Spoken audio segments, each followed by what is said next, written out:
What are the most common signs of infidelity? Which ones do you know? There are quite a few of them, but the problem is that many may not arouse suspicion. My wife began to be more active in the bedroom, which initially caused me positive emotions. However, over time, I realized what was happening and began to think about how to deal with the music scammers. The details of how my wife Arlene and I came together, along with our personal backgrounds, hold little significance in this narrative. Detailed physical descriptions are also unnecessary. All the essential background to grasp the pertinent information can likely be condensed into a few paragraphs. At the crux of this story, both Arlene and I, Austin Weston, were 33 years old. We had been married for 11 years and shared two daughters, Justine, aged 8, and Sybil, aged 6. Arlene and I are marginally above average in appearance, height, intelligence, and fitness, though we're not exceptional geniuses, actors, or models. We are lucky because we have regular and good bed intimacy. Arlene worked as a corporate attorney specializing in contract negotiations while also versed in trusts, wills, and estates. Meanwhile, I held the position of vice president overseeing purchasing, including IT equipment, for a small publicly traded company. My sister Jan, her husband Bill, and their fraternal twin daughters, Kate and Beth, aged 7, resided approximately 4 miles away by road or 1 mile in a straight line due to a large park and forest preserve in the vicinity. Our children and their cousins shared a close bond and attended the same school. Despite not knowing Bill well before he began dating Jen and subsequently marrying her 6 months later, he had since become my closest friend. Arlene had a distinct habit when it came to managing finances and saving money. She firmly believed in investing in jewelry and art. Her common argument was that gold and platinum jewelry and artwork are investments that you can enjoy while they appreciate. While I dabbled a bit in the stock market, the majority of our savings went into jewelry and artwork, both for her and myself, including paintings and a few sculptures. We also encouraged our relatives to gift jewelry and art to our children and often gave them such gifts as their main presents for birthdays and Christmas, along with toys, games, books, and clothing. Given the significant value of our jewelry and art collection, we installed a sophisticated security system. This included electrically powered sensors for our 12 most valuable paintings and 2 most prized sculptures. Additionally, we had a safe embedded in the bedroom floor, each of us with our own locked desk. Arlene held the sole key to her desk while I had mine, and she possessed a key to the safe, with the only other copy stored in our bank safety deposit box. To ensure uninterrupted power supply to our sensors and security system, we had both a backup generator and battery backup in place, providing double redundancy. Bill seemed to have taken inspiration from our approach, albeit in a slightly different direction. He installed high-resolution cameras at the 3 entrances of his house, along with a security system, although less sophisticated than ours. Arlene had an unusual habit, possibly stemming from her expertise in wills, trusts, and estates, of promptly including expensive jewelry and artwork in our wills after acquiring them.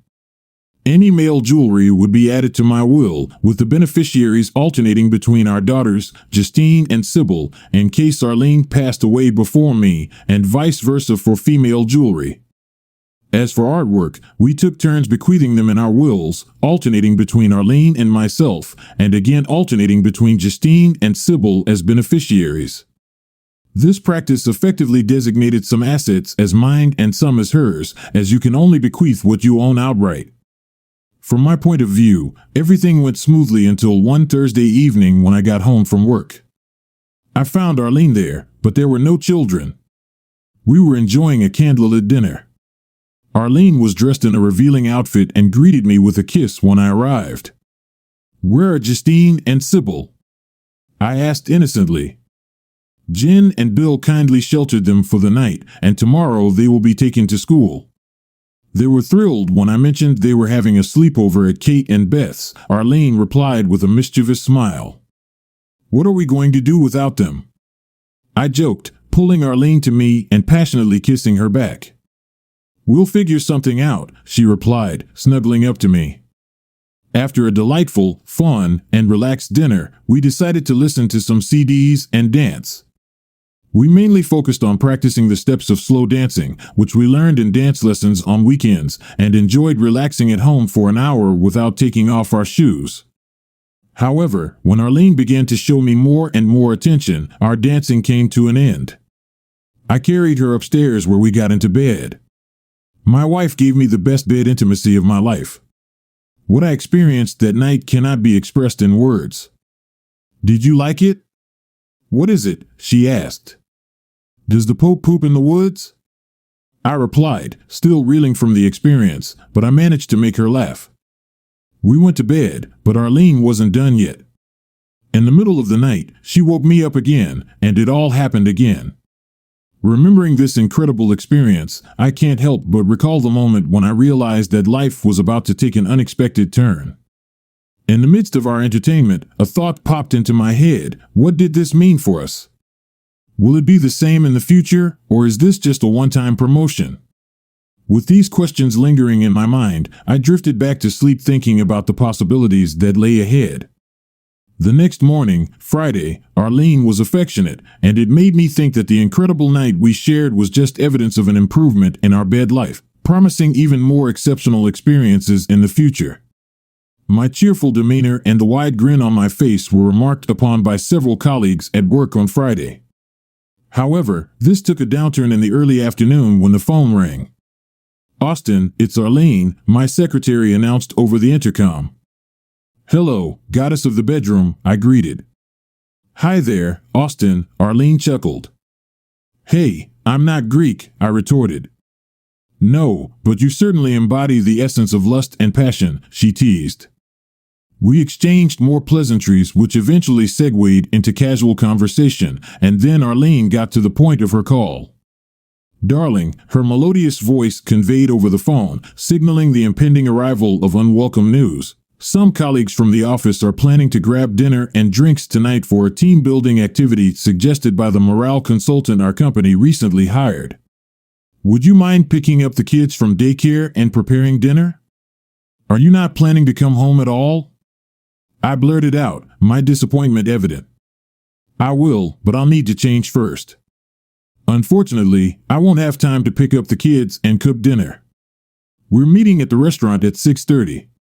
"Please, darling, I don't want to be the only one from our group to miss out," she said, slightly annoyed. I inquired, "Why such short notice?" "I believe it's part of the exercise, sacrificing for the team. You know I'd rather be with you and the kids, but I feel obliged to participate," she explained, her tone becoming even more persuasive. What could I say to that? After the most incredible intimacy we'd shared, she knew I couldn't simply reject her with a hell no. I resigned myself to the inevitable. "Of course, dear. We'll give you a goodbye kiss, won't we?" I responded tenderly. "As long as you don't try to lure me to bed, Austin," she chuckled. We bid farewell, and I sat bewildered at my desk. She had never socialized with her male colleagues from work before, to my knowledge. She didn't particularly like most of them, and I couldn't recall her ever inviting any of them over or mentioning a team-building consultant. It all seemed very suspicious. My cheerful demeanor and smirk vanished. I fetched the kids, prepared their favorite meal of macaroni and cheese, though I made them eat a salad too, and we bid farewell to Arlene. We couldn't give her a proper kiss. "Don't smudge my makeup or crease my dress," she giggled as she lightly kissed us on the cheek. "That attire doesn't scream team building," I muttered to myself, unless the objective is something else entirely.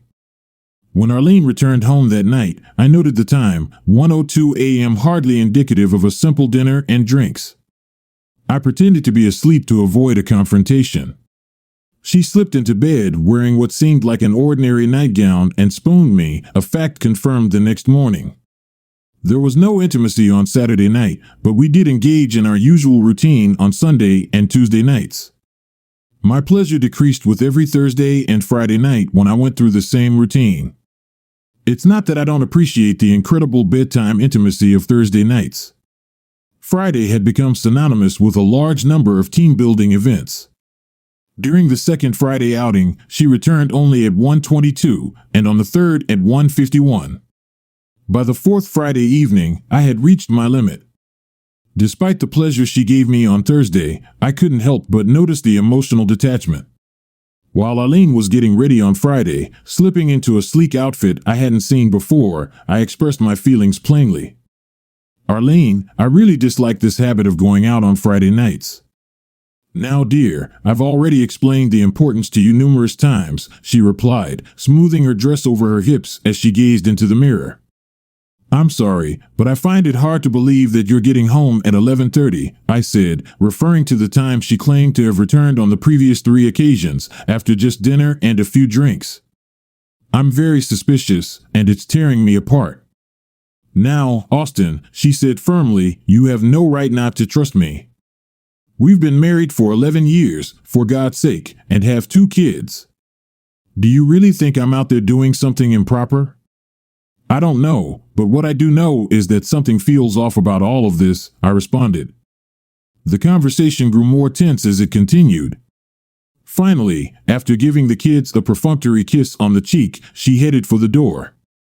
"I'm pleading with you, for the sake of our marriage, not to go," I said. "Look," she said frustratedly, "I can't back out now. I'd become the joke of the company. Let's discuss this tomorrow, and I'll address all your concerns, or even tonight if you stay up." "So you expect me to just endure this?" I retorted, my tone sour.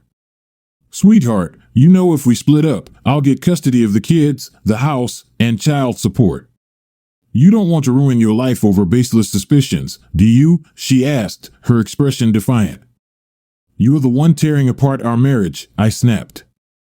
"We'll have that conversation tonight, even if I have to wake you up," she insisted. "We can't talk tonight because I won't be here when you stumble and during the early hours," I shot back. "The kids and I are staying over at Jen and Bill's." "Enjoy your life," I added, closing the door firmly but not slamming it. Looking through the one-way mirror of our front door, I saw Arlene, her expression puzzled, reach for the doorknob, but then she shrugged and walked back to her car parked in the driveway. Once Arlene's car disappeared from view, I called out to the girls. "Let's head over to Aunt Jen's for the night while Mom's at her meeting." They were ready in record time, about 2 minutes, and we hopped into my car parked on the street. I had already coordinated our sleepover with Jen and Bill. They sensed something was up, Jen, thanks to her intuition, and Bill because I gave him a brief overview. Being sharp, he pieced together the rest. After ensuring the girls were asleep or at least quiet by 11 o'clock, I dashed out to my car for a bottle of pills, returning to the house by 11:02 p.m. The car was strategically parked within view of the front door security camera, timestamping its presence. Around 3:30 in the morning, I was abruptly awakened by the ringing of my cell phone. "Hello?" I mumbled, checking the time on the alarm clock beside my bed in the guest room, which showed 3:29. The voice on the other end sounded frantic. "Austin, where are you?" it exclaimed. I recognized it as Arlene. "I'm at Jen's house, as I mentioned earlier." "Why are you calling me at this ungodly hour?" I replied, annoyance creeping into my voice. "Austin, something terrible has happened." "We've been robbed," Arlene sobbed. "They took all our valuable art and jewelry." Quickly activating the recording app on my iPhone, I asked her to repeat the details.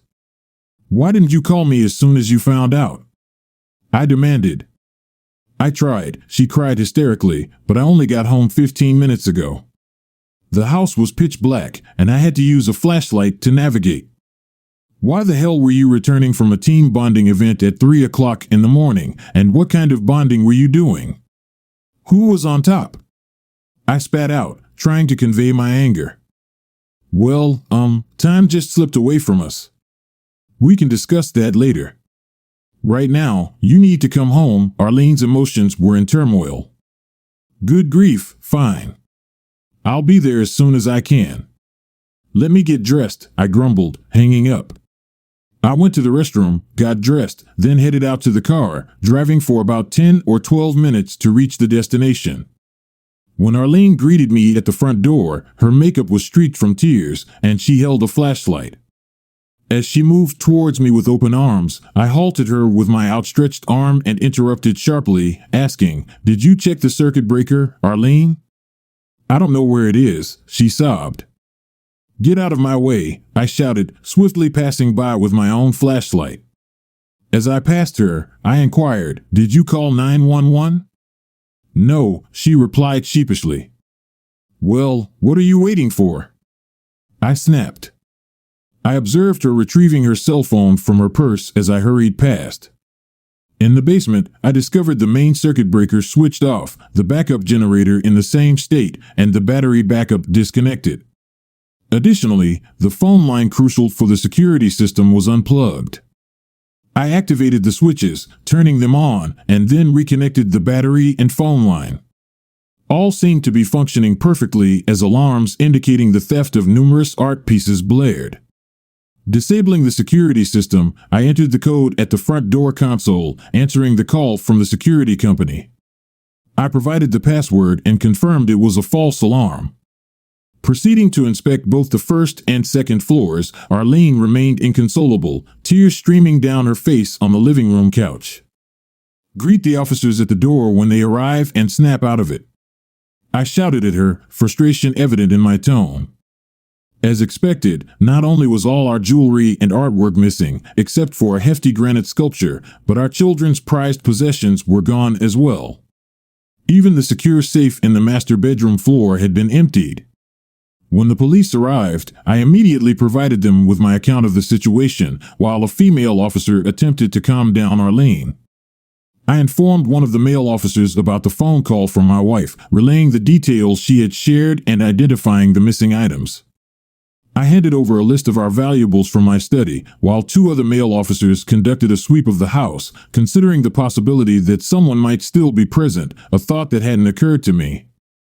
Eventually, Arlene became composed enough to give her statement to the female officer. While she did so, I discreetly pulled aside the officer I had been speaking to and whispered, "I strongly believe you should investigate my wife regarding this theft. She's the only one with access to the safe aside from one key in our safety deposit box, which I'm confident you'll find untouched.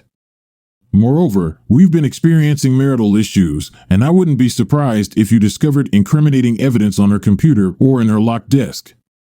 The policeman gave me a strange look before jotting it down. "What kind of issues?" he inquired. "I suspect she's been seeing someone else on the past 4 Friday nights. I'm receiving a private investigator's report tomorrow. Even after warning her last night that our marriage was in jeopardy if she went out tonight, that would have been yesterday, Friday, she went anyway. It seems like she's planning to leave me and avoid dividing our assets," I explained sincerely. "She'd really do that with 2 kids?" he questioned. "She probably thinks she can take the kids with her," I responded. "She practically admitted it last night." "I have it recorded on my iPhone," I lamented. "So you're expecting the PI's report tomorrow, Sunday," he clarified. "No, my mistake. I keep thinking it's Friday because I'm not usually woken up at 3:30 a.m. I'll receive the report around noon today, Saturday," I corrected. "Could you bring me a copy at the station once you have it?" he requested. "Of course. I'll likely be there around 1, maybe 1:30, I assured. "Great. Ask for Officer Smithson. I'll brief a robbery detective on the situation," he concluded. After the police left, I returned to Jen's house without acknowledging Arlene, ignoring her calls of "Where are you going?" as I exited. Following a pleasant breakfast at Jen's, during which I briefed her and Bill, I brought the kids home around 10 a.m. I informed them that some of our belongings were temporarily missing, assuring them we'd retrieve them soon. Their discovery of their favorite items being absent left them saddened and in tears. Arlene, still appearing worn out, and I tried our best to console the kids. "I have some errands to run," I informed them, "but I'll be back by 2 or 2:30 at the latest." "Would you like to go to the park then?" I asked, flashing the widest smile I could manage. This transformed their tears into smiles. I received hugs from them, and just as I was about to leave, Arlene approached me and inquired, "Where are you going?" I gave a cold glance and remarked, "Most likely to gather evidence of your unfaithfulness," before swiftly departing without a backward glance. The photographs of Arlene and her lover Jack Trailer from her second and third Friday nights out were precisely what I had anticipated, though the specific location surprised me slightly.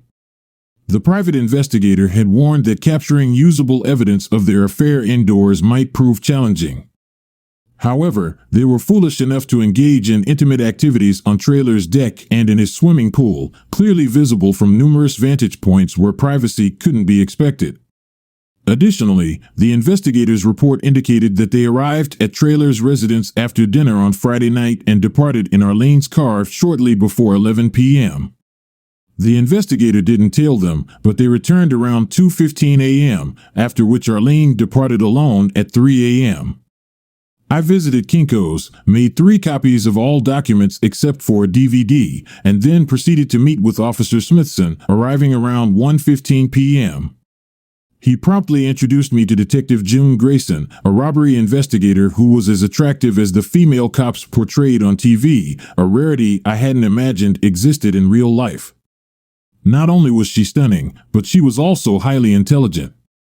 After examining the evidence, Grayson spontaneously remarked, "It seems your wife and this Trailer fellow were out during the time of your burglary. Your security system records show that all systems were deactivated at 11:05 p.m. Just to be thorough, where were you at that time?" "I was at my sister's place," I casually responded. "Can anyone there confirm that?" she inquired. "I doubt it," I replied. "I believe they were all asleep, but feel free to ask them." Suddenly, I had a revelation and exclaimed, "Wait a minute. I think Bill, my brother-in-law, has security cameras, and I remember going to my car at some point to retrieve forgotten pills. Maybe that can help establish a timeline." "Can we obtain the footage from your brother-in-law?" Grayson asked. I chuckled. "I think Bill is pretty tech-savvy." "It's probably on a DVD," I said as I reached for my cell phone and called Jen's house. Bill picked up. "Hey, Bill, do you have security camera footage from last night?" I chuckled again at his response. "Could you bring the DVD, my apologies for calling it a tape, to Detective Grayson at the local precinct? She'll explain why when you drop it off. I need to take the kids to the park." "Thanks." I grinned at Grayson and Smithson. Exactly as I suspected, he's well equipped with modern technology and has a DVD. He mentioned he'd bring it promptly. "Unless there's something else urgent you need to discuss, I have to take the kids to the park." "Thank you, Mr. Weston," Grayson replied, smiling and rising to shake my hand. "We'll inform you within the next few days if we require anything further." "I'll be available," I responded, returning the smile and shaking both her and Smithson's hands. "I understand you know what you're doing, but as I mentioned to Officer Smithson last night, you need access to Arlene's computer and desk drawers. I'd appreciate it if you obtained a warrant for those, and mine as well, just to be thorough." Grayson simply grinned. I left the original evidence, including the sole DVD copy of Arlene and Trailer's encounter, at my lawyer's office. He typically works on Saturdays. I instructed him to store it in his safe for the time being. I brought the other 2 copies home, placing one in my desk immediately upon arrival and leaving the other, minus Friday night's report, on the living room coffee table. I took the kids to the park, and despite Arlene's insistence on joining us, I kept myself occupied with the children, ignoring her attempts at conversation. Back home, I involved the kids in preparing dinner to avoid being alone with Arlene. Afterward, I engaged in games and bedtime stories with them before retiring. Descending to the living room later, I found Arlene holding the envelope I had left on the coffee table, her complexion drained. "Austin, we need to have a serious conversation," she began, her voice strained. "Why?" I responded, feigning confusion. "Will talking change the fact that you cheated with Trailer?" Snatching my car keys, I exited, tuning out her protestations. "You know it's a no-fault state, and I'll get custody of the kids if we divorce." We can work through this, she pleaded. My sole reaction was to gesture rudely at her. Upon returning 4 hours later, I immediately retreated to the guest room, barricaded the door with a chair, and fell asleep. Sunday turned out to be one of the most uncomfortable days of my life. It's incredibly challenging to ignore someone sharing the same space with you for hours on end, but apart from interacting with the kids, I made a point of not responding to anything she said. Sunday night, after putting the kids to bed, I was watching TV when she approached me with an insurance claim form. I need you to sign this so I can fax it to the insurance company for reimbursement of our stolen property. I glanced at it, grabbed a pen and paper, jotted down the fax number and department of the insurance company, and uttered the only words I spoke to her all day in the absence of the kids. I'm not signing it, and if you forge my signature, I'll have you arrested for fraud. As Arlene yelled at me, I continued watching TV. When her noise became too much, I put on headphones, plugged them into the TV, and tuned her out. Eventually, she stormed off in tears. I observed her heading to the fax machine to send out the claim form. After she retired to bed, I penned a letter and faxed it to the same address she had sent the form to. My letter stated, "Although I currently lack concrete evidence, I have a suspicion that my wife may be implicated in the burglary and subsequent loss that she reported to you earlier tonight via a claim form. I'm refraining from making any claims until the police investigation concludes, and I caution against accepting any documents bearing my signature before then, as they would likely be forgeries. Feel free to reach out to me on my cell phone at phone number should you have any inquiries." On Monday evening during dinner, Detective Grayson and 4 other officers arrived with a warrant. I directed the children to continue their meal outside on the deck, explaining, "The police are here to help retrieve your belongings." This reassured them, especially when I mentioned they could enjoy a soft drink, a rare treat for them. When Grayson discovered that Arlene's desk drawers were locked, he inquired, "Who has the key to these?" Arlene, visibly nervous, responded, "I'm the only one with a key." "I'll need you to unlock it," Grayson instructed. "Why?" Arlene questioned. "Because the warrant permits us to search, and I'd rather not damage your furniture," Grayson clarified. Arlene retrieved her keys from her purse and proceeded to unlock the drawers, repeating the process for my desk. While Arlene was in a panic when they confiscated her computer, I remained composed when they took mine. Her distress escalated upon discovering an envelope from a storage rental facility in her desk. "What's this?" she shrieked. "I've never seen it before." "I thought you were the only one with the key," Grayson said dryly. "I am. Someone must have picked the lock." "Easy to verify. We'll take the drawer containing the lock cylinder and have our technicians assess it," Grayson replied casually. This response was not what Arlene had hoped for, but it was inevitable. After the police departed, Arlene was frantic. "Why are they doing this? What does the warrant say?" she fretted. I handed her the warrant and remarked, "Perhaps they suspect the theft was an inside job." She looked stunned as I left for the deck with the children. Tuesday turned out to be a dreadful day for Arlene. Her sole silver lining came from driving the children to school. Around 11 a.m., while at work, she was served with divorce papers alleging adultery. By 2 p.m., Detective Grayson and 2 other officers showed up at her workplace to apprehend her for theft, leading her away in handcuffs. Earlier that Tuesday morning, Detective Grayson had phoned me to meet him at a storage facility not far from our home to identify our stolen belongings. It didn't take me long to recognize our property, just about 30 seconds. Upon inspection, I found that everything was there except for my Rolex watch and a set of gold cufflinks. After Arlene's arrest, Detective Grayson contacted me to provide details of the situation, ensuring I wasn't left in the dark and allowing me to arrange for the children's care. Later that afternoon, Arlene appeared before a magistrate and was granted bail set at $50,000. She reached out to me following her hearing. "Austin, I'm calling you from jail." "Please don't hang up," Arlene pleaded. "I didn't realize adultery was a criminal offense." "What landed you in jail, Arlene?" I asked, dripping with sarcasm, already knowing the answer. "They're accusing me of robbing our house." Can you believe it? It's absurd, she sobbed. I find it hard to believe. Wasn't it because you were planning to leave me? I asked with a hint of glee. No, that's ridiculous. We can discuss it later. Can you come bail me out? If we both agree to use the house as collateral, I could be out in an hour. Please, Austin. Why not call your lover trailer? I'm sure he can assist, I snapped before hanging up, hearing her start to scream no. On Wednesday morning, my lawyer submitted an urgent request for a protective order while Arlene was still in custody. Whether she failed to contact Trailer or he refused to assist, I wasn't concerned about the reason.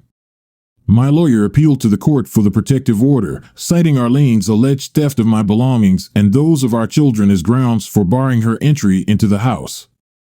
The judge postponed the hearing until Arlene was released on bail, which reportedly occurred after her parents posted it on Thursday.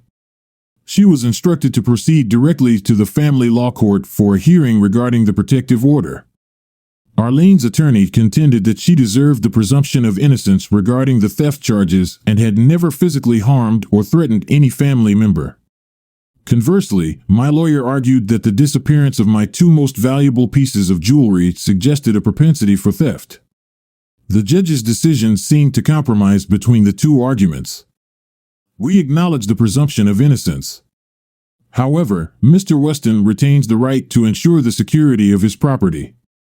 Consequently, Mrs. Weston may return to the marital home during the ongoing divorce proceedings, but she must wait until Saturday to do so. During this time, Mr. Weston is entitled to have any room in the house secured with a new lock to which Mrs. Weston does not possess a key, and she is strictly prohibited from entering that room. The court must be notified of the designated room by Monday. Any other matters? I pressed my lawyer for another condition. Your Honor, my client insists that Mr. Trailer, the individual with whom Mrs. Weston is involved, be barred from entering the Weston residence or having any contact with the Weston children until the divorce proceedings conclude, he stated. I won't bring him around or involve him with the children, Arlene shouted, rising from her seat, surprising both her attorney and the judge. Mrs. Weston has assured that she won't, which should suffice for you, Mr. Weston, the judge remarked. Although tempted to express my disbelief with an expletive, I managed to restrain myself. I arranged for Lowe's to install a new door to the master bedroom and reinforce its frame. Additionally, I had a sophisticated lock fitted, one that was nearly impregnable. All of Arlene's belongings were relocated to the guest room. Arlene returned home on Saturday morning. The children were happy to see her, but I mostly kept my distance, only interacting when necessary for childcare to avoid upsetting them. Arlene wanted to discuss things. I told her we could talk on Sunday night after the kids had gone to bed. We spoke in the den with the door closed to avoid disturbing the children. After an uncomfortable silence, I urged Arlene to start the conversation since she was the one who wanted to talk. Well, Austin, I can't help but suspect you're involved in this theft, she began before I interrupted.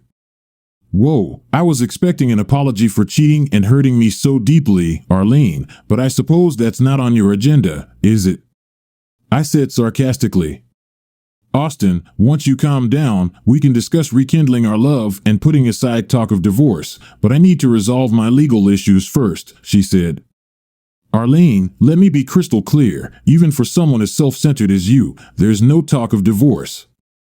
I'm filing for divorce, plain and simple. It's over, I asserted firmly. But Austin, she began to plead, and I cut her off again. This conversation will only be productive if you're willing to hear and accept my terms, I said forcefully. Are you ready to listen? She nodded. I will amend the grounds for divorce to irreconcilable differences. I'll seek sole custody of the children, but you'll have unrestricted visitation, alternating major holidays and 2 weeks in the summer, provided they're not exposed to any other man unless you're married to him. Our assets will be divided equally, with you responsible for child support for one child and half of the mortgage payments. Once Sybil turns 19, we'll sell the house and split the proceeds. There will be no alimony for either of us, I stated firmly, fixing her with a penetrating stare. But she began, only to be interrupted once more. I'm not done. If you agree, I'll appeal to the DA to reduce your charges to a misdemeanor with no jail time, given a no contest plea. That way, you can retain your law license and job. Deal? I concluded. But I didn't do anything, she protested, tears streaming down her face as she wrung her hands. I know you orchestrated this whole situation to retaliate against me. I don't want a divorce, but if it comes to that, I'll never agree to you having sole custody, she cried out amidst her tears. So you refuse to accept any responsibility for the breakdown of our marriage or the theft, huh?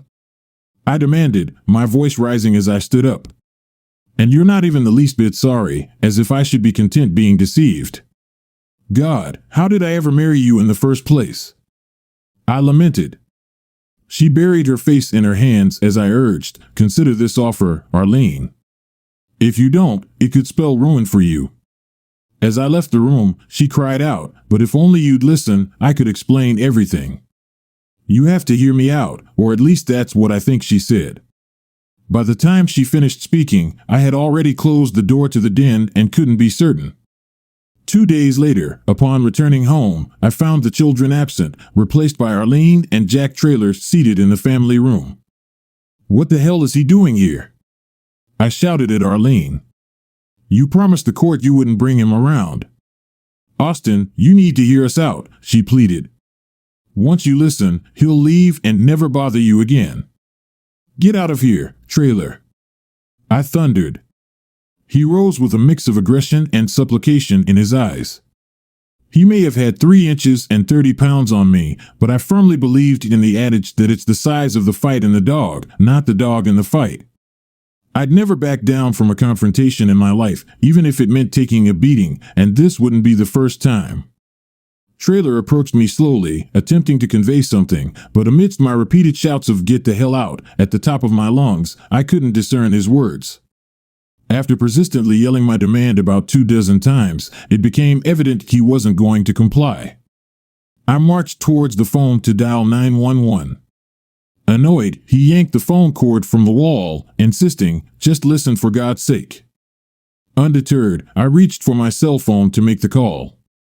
He snatched it away and threw it to the ground, arguing, "It'll only take 2 minutes and it'll restore your life." As I headed towards the garage through the kitchen, he grabbed my jacket, but I wriggled free and dashed out. Unnoticed by him, I grabbed a meat tenderizer from the kitchen counter. Exiting the kitchen into the breezeway leading to the garage, I abruptly turned back. When he followed into the breezeway, I struck him in the forehead with the mallet, causing him to stagger back into the kitchen, hands clutching his bleeding head. As he screamed and tried to stem the bleeding, I delivered a forceful kick to his groin. Arlene, now in the kitchen crying, provided her phone from her purse on the table and dialed 911. I explained, "There's an intruder in my home who attacked me and I struck him with a mallet. He needs medical assistance and I need the police to apprehend him." I entered through the front door and calmly settled at the kitchen table while Arlene tended to Traylor. The rapid response of the paramedics amazed me. They arrived in under 5 minutes, with the police following closely just a minute behind them. Traylor was taken away in an ambulance under restraint. The police accepted my account of events. I requested they take my damaged cell phone to check for fingerprints to corroborate my story, along with the phone records if necessary. Additionally, my suit jacket was torn during the incident, so I asked them to take it as evidence. Through her tears, all Arlene could convey to the police was a repeated statement, "We just wanted to talk to him." The following day, my lawyer appeared in court once more. The judge was furious and instructed Arlene to vacate the residence within 48 hours and cover the cost of changing the locks. Any visitation with her children would be postponed until after the divorce proceedings. The judge postponed the divorce until the resolution of the criminal case against Arlene. I persuaded Detective Grayson to obtain search warrants for Traylor's car and house, as well as Arlene's car. In Traylor's vehicle, they discovered my gold cufflinks, while inside Arlene's trunk, they found a gift labeled Jack with a heart containing my Rolex watch. Trailer was also arrested for theft due to the cufflinks and because his fingerprints were the only ones found on the basement window through which the thief entered my house, as confirmed by fingerprint results. Contrary to my advice, Arlene chose to contest the criminal charges. It seemed she believed, correctly as it turned out, that winning the criminal trial was her only chance to gain custody of the children.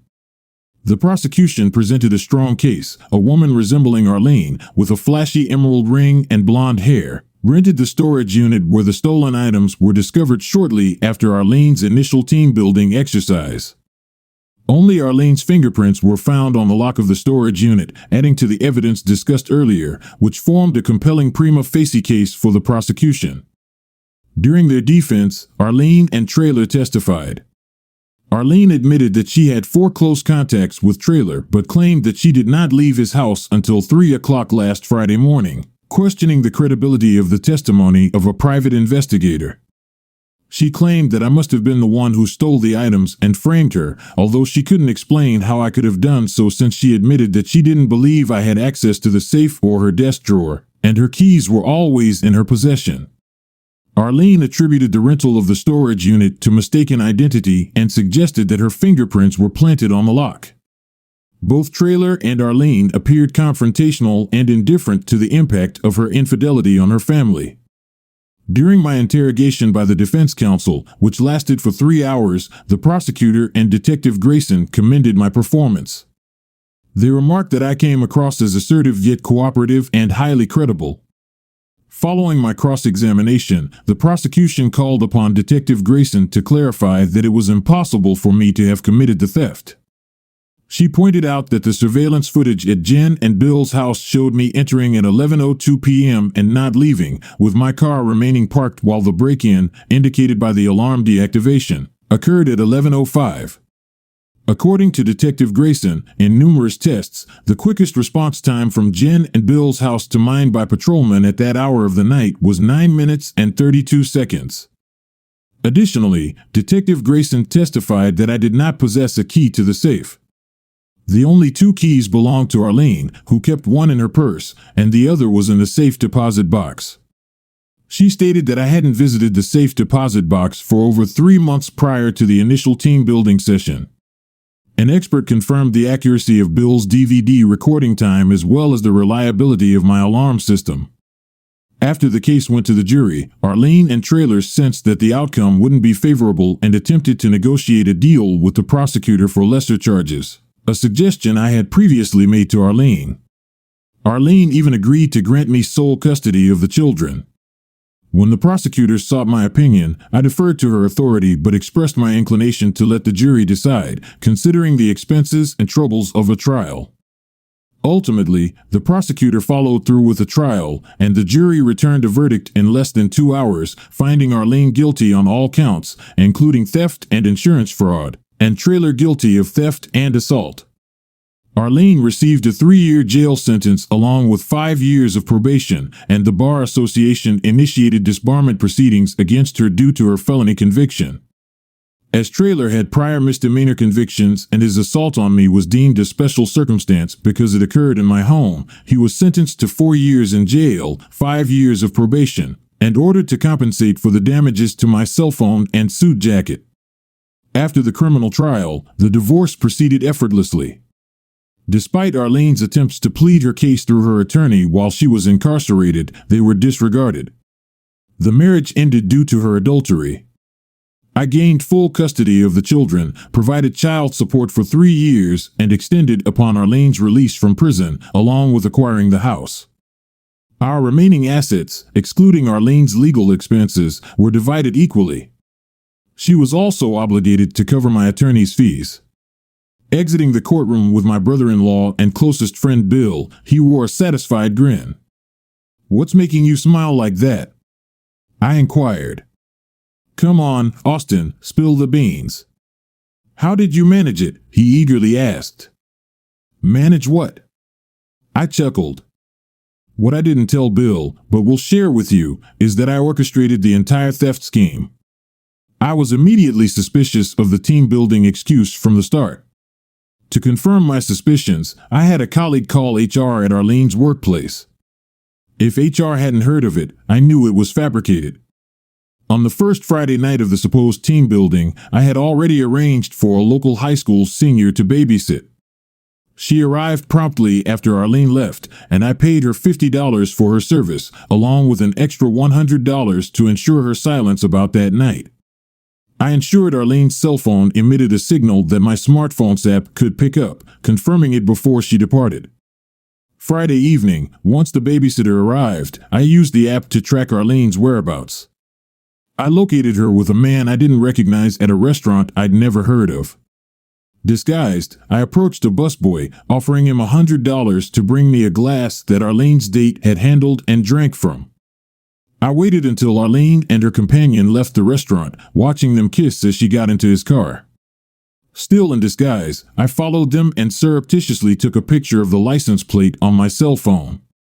By Monday afternoon, I had identified Arlene's companion as Jack Traylor and found out his place of residence. Having hired a private investigator, I organized surveillance of Arlene during the second and third Fridays, which led to photographic evidence of close encounters. I instructed the investigator not to provide a report until after her fourth Friday team building session, which allowed me to plausibly deny my guilt until then. By Sunday evening, I had developed a comprehensive plan, including strategies for obtaining custody of the children in the event of a divorce. On the first Monday before heading to work, I took Arlene's unique emerald ring from her jewelry box. She never wore it to work but always put it on when going out. I hired an actress who matched Arlene's size, had a wig with the same color and style of hair, and wore her emerald ring on her finger. I rented a storage facility cube in Arlene's name, paying 3 months' rent in cash in advance. By Tuesday, I had obtained some key impressioning clay. While Arlene slept that night, I quietly took her keys from her purse and made impressions of her house, safe, and desk keys. The following day, I arrived home from work early and used alloy slug, a quick melting metal, to create copies of those keys. Wearing gloves, I set up a new padlock that night and asked Arlene if she recognized it or had the key for it. She examined both and replied, "No, I don't think so." "Why?" "If you don't need it for anything else, I'd like to use it to lock my toolbox," I responded. "Okay," she said, and walked away. I placed the lock in a plastic bag, hoping her fingerprints would remain on it along with the key. 2 days prior to the theft, I marked obstacles along a wooded path connecting my residence to Jen's house using reflectors. On the eve of the theft, I accessed Jen's desk drawer and placed an envelope containing the access code for the facility's front door, along with the key imprinted with her fingerprints, a duplicate made for me at a hardware store, inside. Utilizing the same actress who previously rented the facility for me, I arranged for the rental of a van equipped with a motorcycle rack. Additionally, her boyfriend facilitated the rental of a dirt bike for me. I concealed the dirt bike amidst a cluster of trees behind Jen and Bill's residence. Furthermore, I obtained the password for Arlene's laptop from a list of passwords found in her securely locked drawer. After setting up a new email account, I drafted an email addressed to Jack Traylor, supposedly from Arlene. In the email, I insinuated excitement about meeting up with him and suggested that our scheme would enable us to live comfortably off the proceeds from my stolen property while she pursued a divorce. I hired the actress and her boyfriend to be available on the fourth Friday night of the team building sessions. Their task was to walk from the side of Traylor's house using the spare key for Arlene's car to drive it away. Prior to this, I ensured the boyfriend was prepared to unlock Traylor's car using a car lockout tool and drop my gold cufflinks between the passenger side door and seat. Additionally, I placed a wrapped box labeled Jack containing my Rolex watch inside Arlene's car trunk. Earlier in the day, I parked the rented van in my garage and deactivated the automatic garage door opener. 2 days prior, I transferred Traylor's fingerprints from a glass at the restaurant onto the basement window to facilitate access. This process turned out to be simpler than anticipated using instructions found on the internet accessed from a library computer, not my own, along with cocoa powder, a shallow bowl, a small paintbrush, and some patience. Apparently, my work was convincing enough to deceive the police. Before my conversation with Arlene, where I pleaded with her not to go out on the fourth Friday, I hadn't fully committed to carrying out my plan. I genuinely believed that if she had stayed home that night and ended her relationship with Trailer, we might have had a fighting chance, though I admit I would have found a way to get back at him. But when she not only went out, but also threatened that I wouldn't get custody of the kids if I tried to divorce her, my feelings for her vanished, and I decided to put my plan into action. The only unwitting help Bill provided was answering my questions a few weeks prior to the robbery about a specific basement window not covered by cameras which had false metal bars on it. I had received word from the actress beforehand that she and her boyfriend had departed Trailer's residence prior to 11 p.m. Since it was a warm night, Trailer had left several windows in his car open, thus obviating the need for her boyfriend to forcibly enter the vehicle to retrieve the cufflinks. Upon my return to Bill's house from my own car at 11:02, I had already accessed the concealed basement window.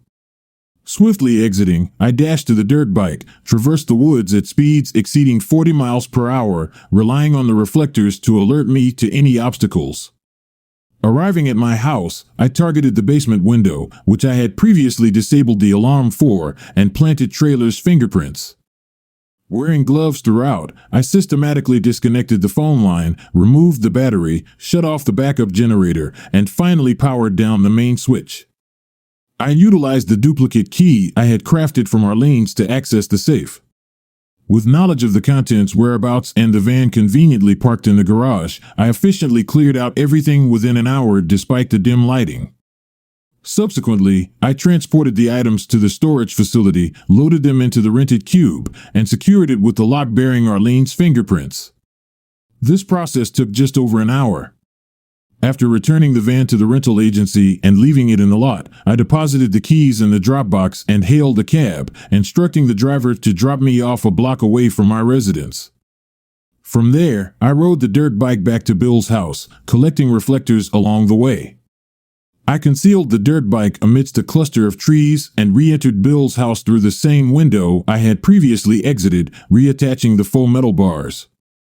The unexpected bonus of Trailer's visit to my house and his subsequent actions added to my satisfaction. As for Arlene's motivations for her affair with Trailer or any other details surrounding it, they remained elusive. Perhaps if I had entertained their attempts to communicate with me during their moments of anxiety, I might have gleaned more information. However, after Arlene rejected me despite being offered a final opportunity, I ceased to care. I exacted my revenge, and now they must live with the consequences.